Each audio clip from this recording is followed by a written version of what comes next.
This world is all about branding and marketing. The #1 branders in the universe is the United States. They made United States seem like it's the best place in the world to be. It's the land of the free, home of the brave. I go there to find and chase my dreams. We have to be able to tell our own stories. Directors, filmmakers, entertainers, it's gonna be clearly, and the press, it's gonna be your job to redefine how people think about Africa.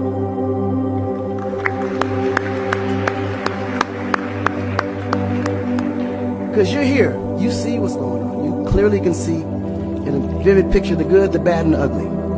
What you choose to put out there is what the world is gonna get.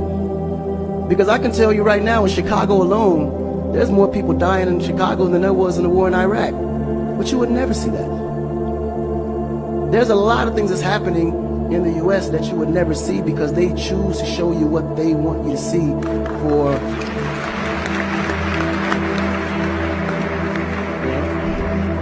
It's about country integrity. You have a certain reputation you have to keep.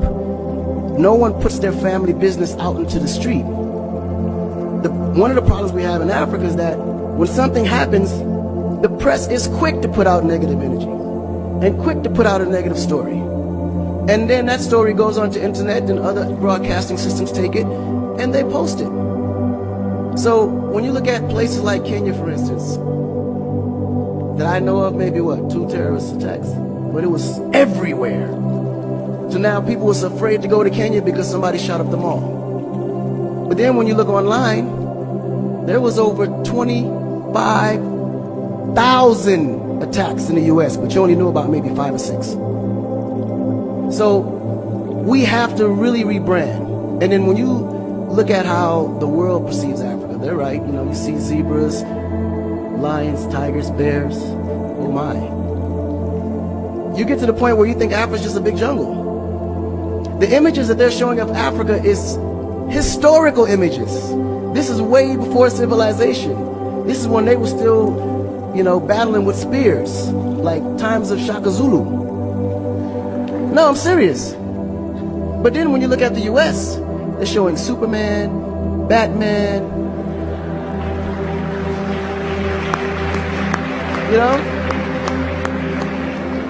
Where is our Superman? Where is our, Shaka Zulu should be a superhero today. Really. So we have to tell our own stories. I mean, even Jesus is white. And you believe it. But it's okay because how you were framed, if you taught something from the day you were born, and your mother taught you that, your father taught you that, it's real. You never look at your mom and your dad as liars.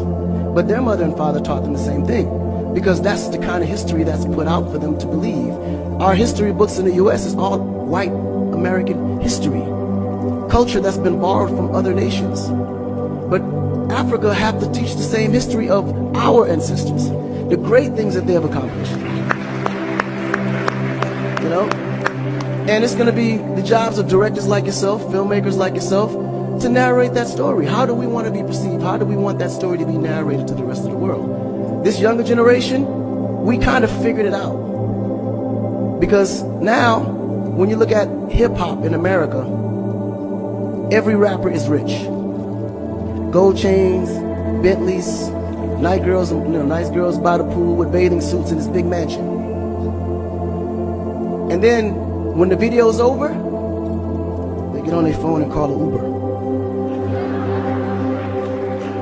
They don't even come in the Bentley that you just saw in the TV. But you go to Nigeria, we got Wizkid, Davido, P-Square, all these guys driving a Bentley, Mercedes. They actually own those cars. That's the difference. But if we don't translate that, they will never know. They think we're going to leave the shoot and go home on a horse or a zebra. Because that's what they know. This is why African Americans are so afraid of Africa. You mention Africa, they start shaking. There's so much fear. They don't know how to translate that.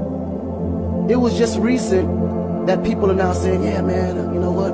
I rock with Africans, man. You know what I'm saying? I want to do some collaborations, man. Yo, man, I need an Afrobeat remix. You know what I'm saying? But before, they'd be like, man, I don't know that dude. I'm not putting him on my record. So the younger generation is slowly understanding how you have to rebrand the culture, because the culture has adapted. They've actually took everything that we've created and made it look better. They made a superstar look like a superstar. When I look on TV and I see our biggest entertainers, they don't look like stars. That's why you can't really respect the entertainer. If a politician saw a singer, he'd just be like, oh, he's just a local singer. But if he go to that local singer's performance, he may sell out the stadium because he has a huge influence, but the image is not there. So we have to take the image as a huge accountability for ourselves and realize that Africa really does have a reputation.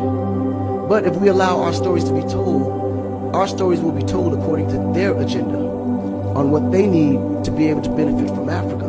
So we have to tell our story so we can be able to understand how we can utilize that story to benefit for our agenda.